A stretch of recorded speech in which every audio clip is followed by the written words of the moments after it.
The Zaporizhzhia nuclear power plant sits silent, cold, deceptively calm. This is not peace. It is a stalemate.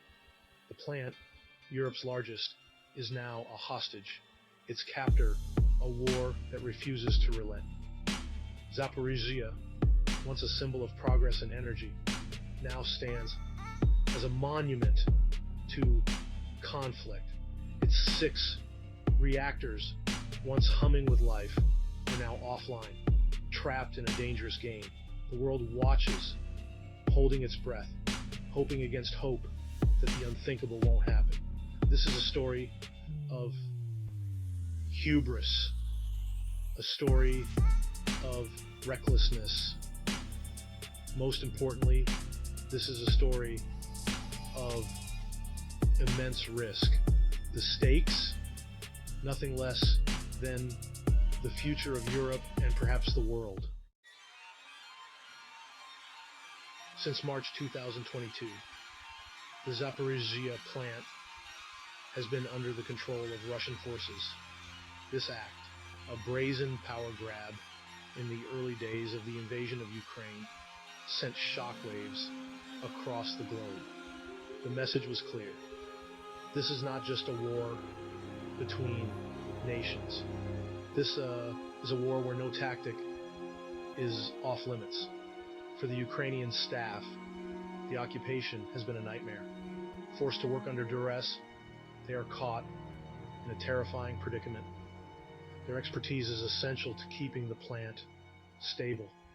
Yet, every day brings new anxieties, new threats, and the constant fear of a catastrophic accident. The Zaporizhzhia plant has become a focal point in the conflict. Shelling, a constant menace, has repeatedly targeted the facility, damaging critical infrastructure. Power lines, lifelines for cooling systems have been severed and repaired with agonizing slowness. Each attack, each near miss, pushes the plant closer to the brink. The risks are terrifyingly real. A meltdown, a chilling echo of Chernobyl, is a constant threat. The potential consequences, too horrific to contemplate, would be felt far beyond the borders of Ukraine.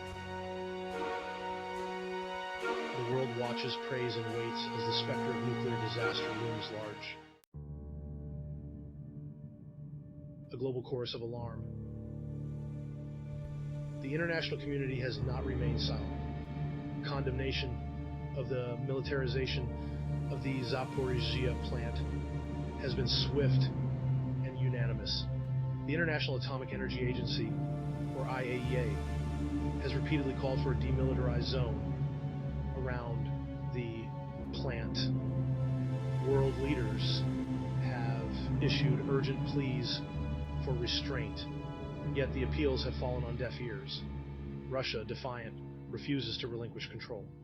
A reminder that this is a battle we should not be interfering with. The world is left teetering on a knife edge.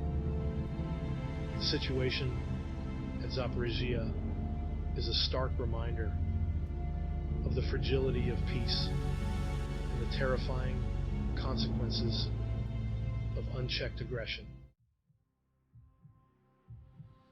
Fire and Fear, August 11th, 2024. A date forever etched in our minds. A fire erupts near the plant. Panic surges through the international community. The flames, a terrifying symbol of the ever-present danger, are eventually extinguished, but the scars remain. The Zaporizhzhia nuclear plant remains a ticking time bomb. The world holds its breath. The fear is palpable. There is not much known about the fire that erupted today, but we do know that the overall situation is dire. We are all stakeholders in this crisis. The nuclear safety and security situation at the ZNPP continues to be fragile and dangerous. While 5 of the plant's 6 nuclear reactors have been in cold shutdown since September 2022, a significant amount of radioactive material remains at the ZNPP. The question is, will we act before it's too late?